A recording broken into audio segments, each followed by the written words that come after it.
Mexico City, 1943.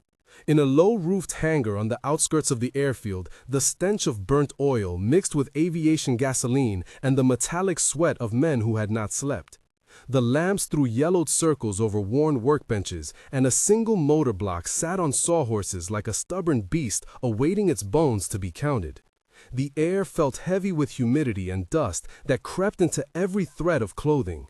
The clink of sockets and the distant thump of a generator punctuated the night.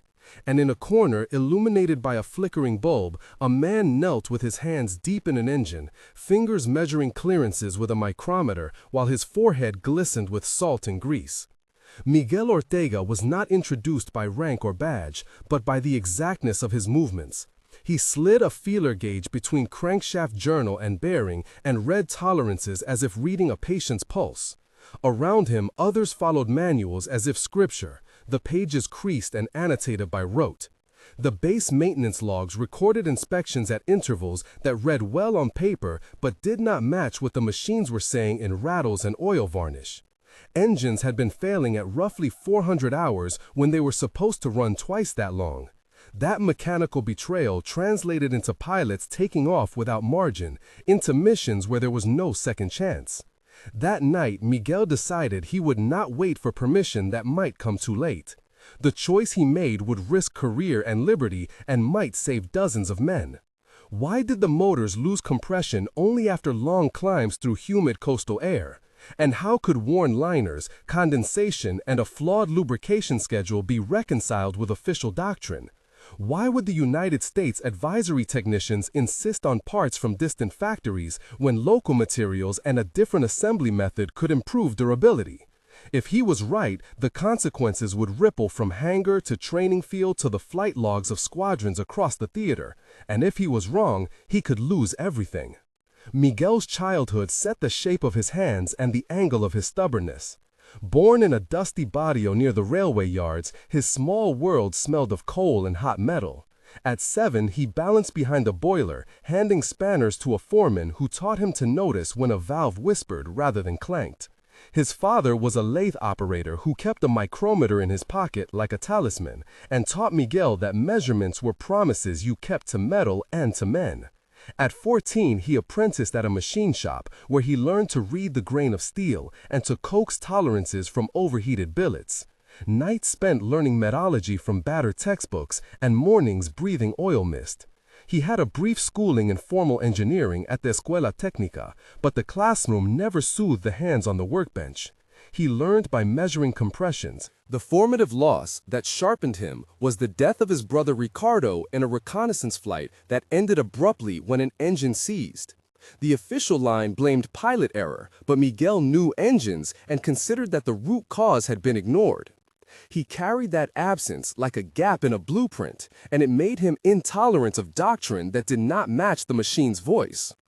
In the present, his motivation was practical and moral. He wanted engines that could be trusted in salt air and storm so that pilots did not leave hangars with a shorter future than necessary.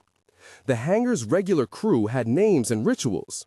Captain Eduardo Morales logged flight hours and argued with supply. Lieutenant James Harris from a U.S. advisory division had crisp uniforms and an even crisper insistence that procedures be followed. Sergeant Ramon Cortez mixed cynicism with loyalty and kept the tool chest organized.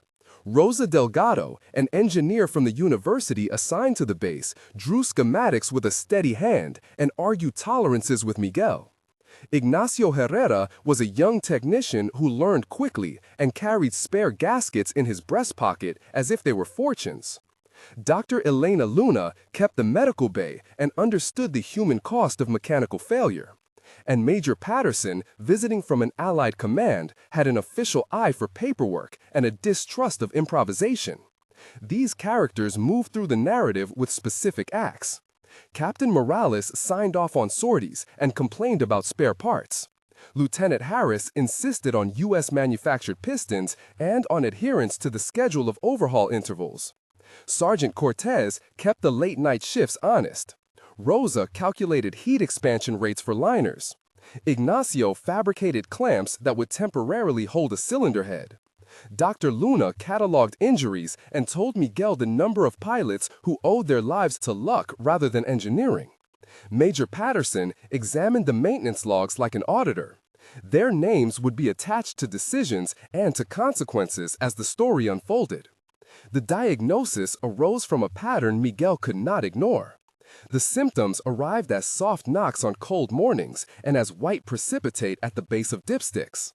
The engines lost compression unevenly across cylinders, with the second and fourth cylinder exhibiting ring wear and micro-pitting that produced blow-by when thermals rose above a certain threshold. The environment was a coastal hangar with constant salt carried on winds through routine maintenance windows. Condensation formed overnight inside crankcases when temperatures fell quickly after flights, and water emulsified oil, stripping lubrication. The manual called for oil changes every 200 hours and a single grade of lubricant supplied through the depot. Pilots started reporting loss of power on climbs after long loitering, and climb profiles magnified ring seating problems. Miguel collected data. He reported hours to failure, particle counts in oil samples, readings from compression gauges and thermocouples, and cross-referenced those with weather logs. He found that engines exposed to humid night air followed by sudden warm climbs developed corrosion in cylinder liners, and that the standard agent used as anti-corrosive in the oil was formulated for drier climates and for different metal alloys. The procedures insisted on particular clearance values between pistons and liners and between bearings and journals, but those tolerances did not account for the seasonal swelling of certain alloys used in locally produced replacement parts. Two technical process descriptions crystallized his approach. First, a procedure for sampling oil and analyzing particulates, which specified extracting 100 milliliters from the sump after 5 minutes of engine idle, centrifuging at 2,000 revolutions per minute for 5 minutes, decanting and measuring particulate mass and size distribution with a portable particle counter. This process allowed identification of abrasive debris and water content. Second, a reassembly process for cylinders that controlled torque sequencing for head bolts in 4 progressive steps with specific torque values and temperature compensation that prevented distortion during cooling. These steps required calibrated torque wrenches, heat blankets, and a simple jig to align head studs. Dialogue in the diagnostic room expanded into exchanges that became a scene of its own. Miguel holding a compression gauge and explaining readings to Captain Morales, who frowned at aviation tables, and at Lieutenant Harris, who favored replacement parts from U.S. suppliers. Rosa interjected with calculations about thermal expansion. Ignacio asked practical questions about clamps and tools. Dr. Luna kept her distance, and Major Patterson asked who would authorize departure from standard operating procedure. Miguel said, "I saw micro-pitting and evidence of emulsification in the sump samples." Captain Morales replied, "The manual says 200 hours, and the paperwork is clear." Lieutenant Harris countered, "You cannot modify fleet doctrine for one base without approval from the supply command." Rosa asked, "What if the liners we received are of a different alloy and expand more?" Miguel answered, "Yes, they are different, and their coefficient of thermal expansion means a measurable loss of clearance in high humidity." Sergeant Cortez asked, "If we change oil grades, are we going to deplete supplies?" Miguel said, "We can blend a local additive that increases film strength without using scarce stocks of U.S. lubricant." Ignacio asked, "Can you show me how to set up the jig?" Miguel said, "Come with me and watch. I will teach you the sequence." Major Patterson said, "If you alter procedures and something fails, you will be held accountable."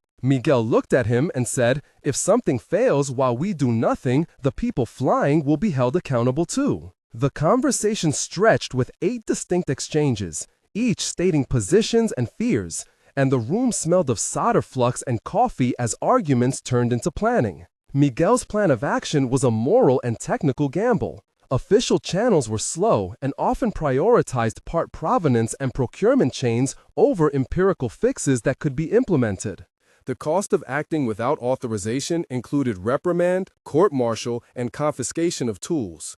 The benefit, if successful, was an immediate rise in operational availability and a reduction in risk for aircrews. He prepared by gathering materials that would not trigger immediate suspicion. He stockpiled local agents, such as anti-corrosive compound extracted from naval stores. He acquired surplus liners from a civilian foundry, and he built fixtures and a simple test rig to simulate climb and descent thermal cycles. He justified the risk as a duty to life over doctrine, and he wrote an informal log of readings and a proposed method in his own hand as evidence in case questions arose. The preparation included training Ignacio and two other technicians, Rosa and Sergeant Cortez, in the new torque sequence and in the oil sampling process, and in how to use the micrometer to verify crushed clearances after warm-up cycles.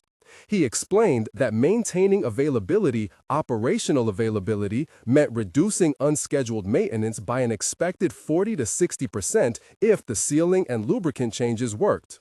The moral calculus was simple to him.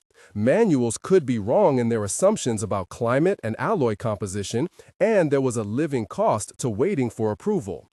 The execution of the clandestine modifications took place after midnight in a sequence of described procedures. They stripped 3 engines simultaneously using jacks and stands and noise mufflers to avoid attracting attention. Ignacio passed wrenches and measured bearing journals, while Rosa monitored temperatures with a portable thermocouple and read out values on a battered voltmeter. Miguel described step by step the reassembly. The pistons were hand-honed to improve ring seating, and the rings were staggered on reinstallation to prevent blow-by. The head bolts were tightened in the 4-step torque sequence specified earlier, with deliberate pauses between increments to allow thermal equalization and to ensure the head gasket closed uniformly. The oil filter design was modified by inserting a finer mesh and a simple baffle that promoted separation of water by centripetal action during low-speed idles. And they added a measured amount of a locally blended anti-corrosive additive to the sump. Each procedure was accompanied by tactile detail, the feel of grit under the fingernail when scraping a worn ring, the smell of solvent as pistons were cleaned, the resistance of a bolt passing a thread, the soft creak of the wooden workbench as it bore the motor block. A technical process paragraph detailed the bench test. They built a small dynamometer from a tractor alternator connected to a variable load. They mounted an instrumented cylinder head, ran the engine at incremental loads, and recorded compression, oil pressure, and oil temperature over cycles to simulate thermal shock. This bench allowed controlled repetition and measurement of the effect of the new oil mixture and of the baffle filter without risking flight.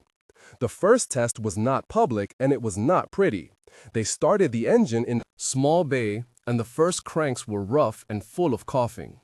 Miguel listened to the timbre of the combustion and watched the compression gauge laugh and then settle.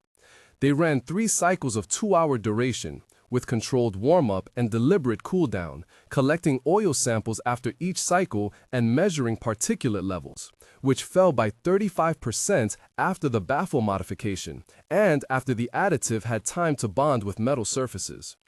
The initial success produced a cautious optimism and a moment of private celebration that smelled of sweat and stale cigarettes.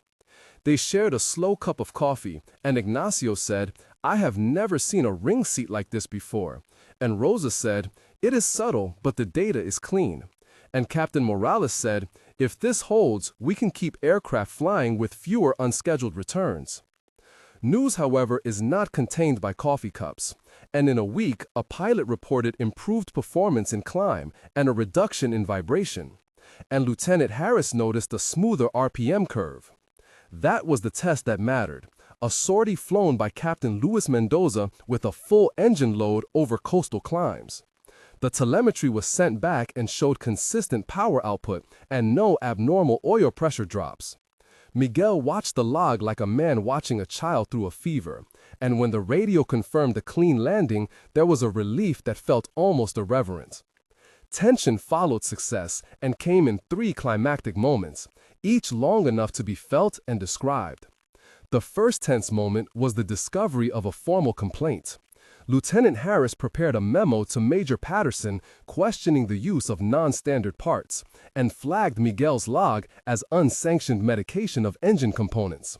The potential repercussions were immediate, and it was not only protocol at stake, it was a question of jurisdiction and international supply agreements. Miguel sat at a workbench and listened to the accusation and felt the weight of wartime bureaucracy. The second tense moment unfolded during a public demonstration arranged by Captain Morales and demanded by Major Patterson, who wanted to see if the modifications would survive scrutiny.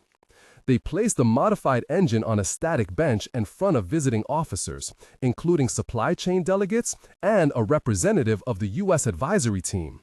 The engine coughed once and then performed within expected parameters, but an instrument showed a transient spike in oil temperature, and Lieutenant Harris seized that spike and argued it as proof of risk. Incredibly concentrated emotion filled the room, while Miguel defended the design and provided empirical data sets. The third tense moment came when a replacement liner from the depot arrived and did not match the alloy specifications previously measured. The depot insisted the part met the catalog number, but Miguel's instruments read otherwise. This confrontation nearly resulted in a grounding order and a threat of formal disciplinary action until Dr. Luna and Captain Morales provided testimony. During recent sorties, each moment centered on technical facts but tasted of fear, pride, and institutional inertia. Each of these tension moments lasted long enough to be felt and were described with the metallic tang of breath in close rooms and the nervous clanking of pens on tables. Throughout these confrontations, Miguel never spoke alone, and many of the dialogues had 8 to 10 exchanges, full and precise. The public hearing in the Officers' Club was the longest debate. The hearing started with Major Patterson stating protocol requirements, Lieutenant Harris emphasizing supply chain integrity, Captain Morales citing operational readiness, Miguel presenting data tables, Rosa explaining thermodynamics, Ignacio describing bench procedures, Dr. Luna speaking to crew survival rates, and Sergeant Cortez offering an on-the-ground account of maintenance realities. Miguel said, the data shows a 47% reduction in unscheduled maintenance for engines treated under the modified protocol. Major Patterson said, how do you justify using non-authorized liners and altering torque sequences? Lieutenant Harris said, the chain of custody for parts is essential for warranty and safety.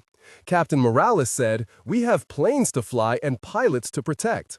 Rosa said, thermal expansion coefficients differ by alloy and local conditions matter. Ignacio said, we validated this on a bench with repeatable cycles. Dr. Luna said, I have records of pilots who would not have returned if engines failed. Sergeant Cortez said, the crews prefer machines that are predictable. Miguel replied, if we wait for permission, those pilots will be statistics. Major Patterson asked, who signed off on the procedure? Miguel said, I did. Captain Morales said, the base commander was informed and approved provisional trials. Lieutenant Harris said, that is not formal authorization, and the room filled with the sound of papers being shuffled. The conversation had technical specificity, torque values, compression numbers, oil viscosity grades, and also moral urgency.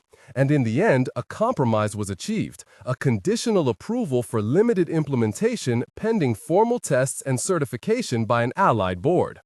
Public proof required formal testing and documentation.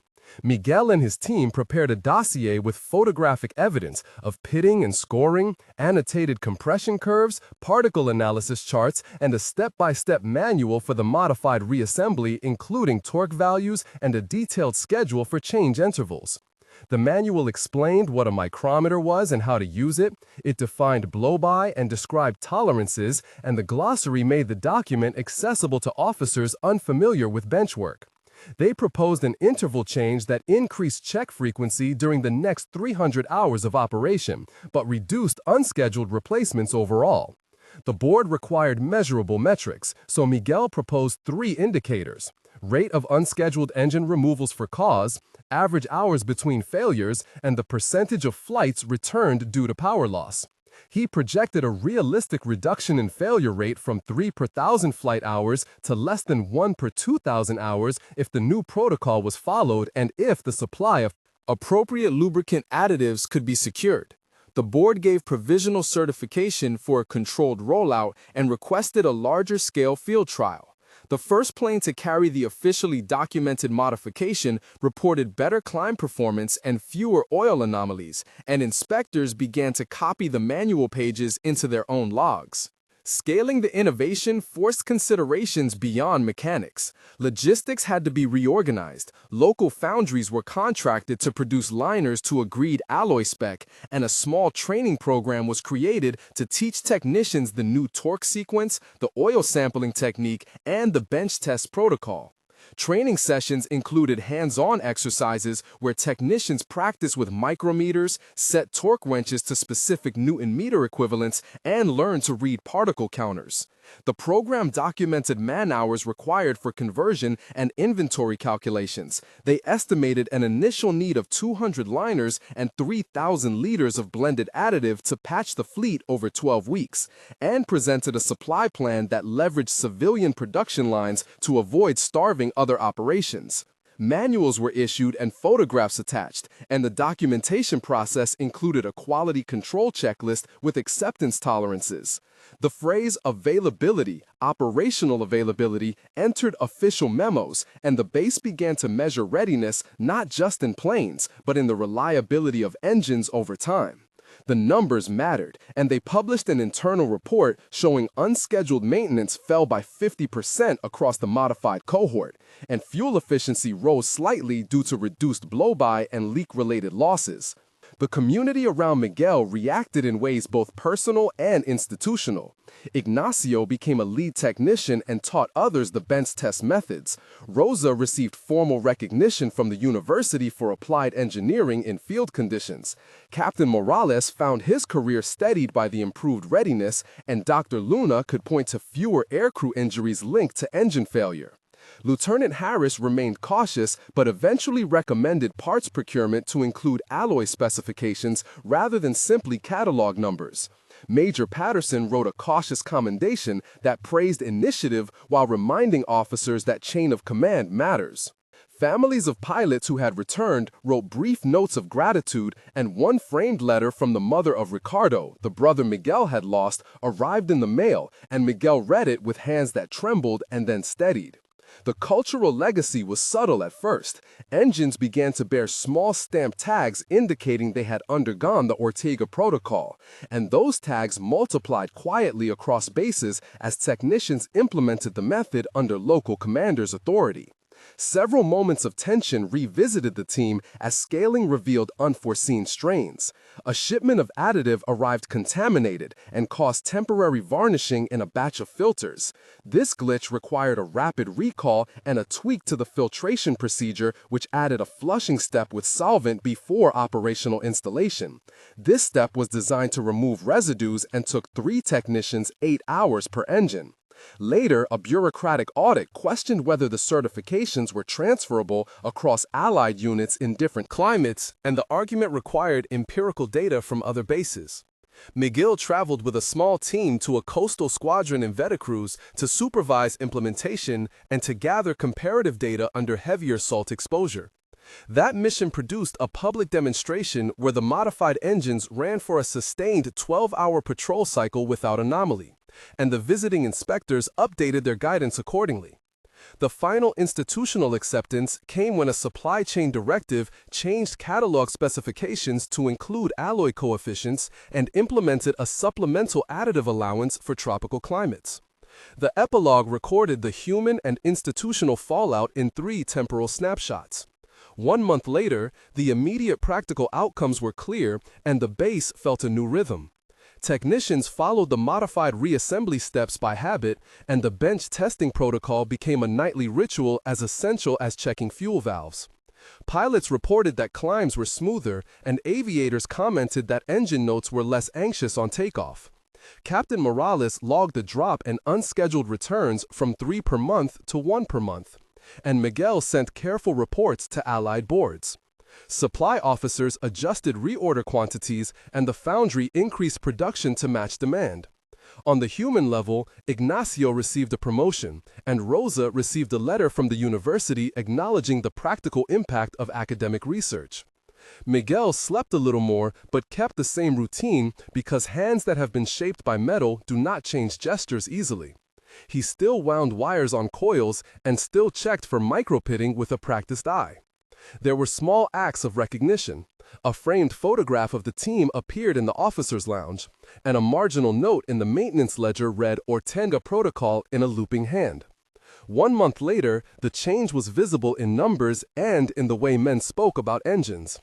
3 months later, wider adoption had been established, and the metrics showed significant improvement. The provisional trial had become policy in a regional directive, and other bases were sending technicians for training. Captain Morales reported a sustained 70% improvement in parts life and an operational availability increase that allowed the squadron to fly more patrol hours without proportional increases in maintenance man-hours. The training program had been formalized with printed manuals and a short certification exam that tested torque sequence knowledge, micrometer use, and bench test interpretation. Ignacio's own trainees were now teaching novices, and Rosa published a short paper on field-adjusted torque sequences that circulated in engineering circles. The supply chain amendment that specified alloy coefficients was formally incorporated into procurement documents, and Lieutenant Harris, who had once objected publicly, now advocated for localized testing labs to complement central procurement. The story reached Allied ears, and a cautious commendation came from an overseas office acknowledging the value of empirically driven local adaptation in theater conditions. 3 months later, the change looked like a program, not a single man's gamble. 6 months later, the legacy extended beyond immediate operational metrics and began to alter institutional culture. Manuals in the regional command began to include a clause that encouraged documented, measured local trials for conditions that diverged significantly from those anticipated by central doctrine. Major Patterson's initial cautions had been replaced by an institutional memory that balanced chain of command with field evidence. Statistically, the fleet under the new protocol registered a drop from a baseline failure rate of 3 per 1,000 flight hours to less than 1 per 2,000 hours across participating units. And the economic calculation showed a marked reduction in spare parts expenditure and in lost sortie hours. Pilots whose missions would have ended in catastrophe now credited their survival to attentive maintenance and to a small set of procedural changes. Miguel's name circulated in maintenance boards and in quiet conversations among technicians who placed small stamps on manuals like talismans.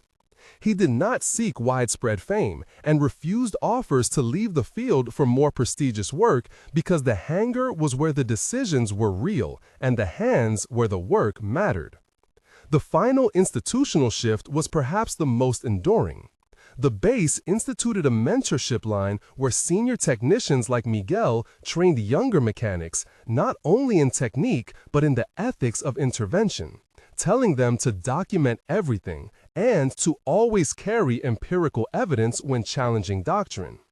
A community call to action appears roughly 1/3 into the arc when the injustice of bureaucracy is most vivid and the audience's empathy has been established.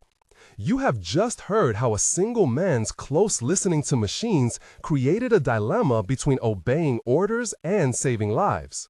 We want you to weigh in and tell us what you think. Should strict adherence to manuals always trump local adaptation in life and death situations?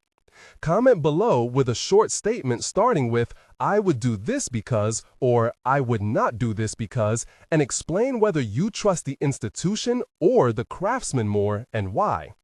Your responses will shape future episodes and may be read on air by the production team. If you are a technician or mechanic, share a specific example starting with, "I fixed this once," and describe the outcome. Your voice matters because these stories are built from practical knowledge and community judgment. We will compile the most insightful and respectful replies and feature them in the next installment of this series.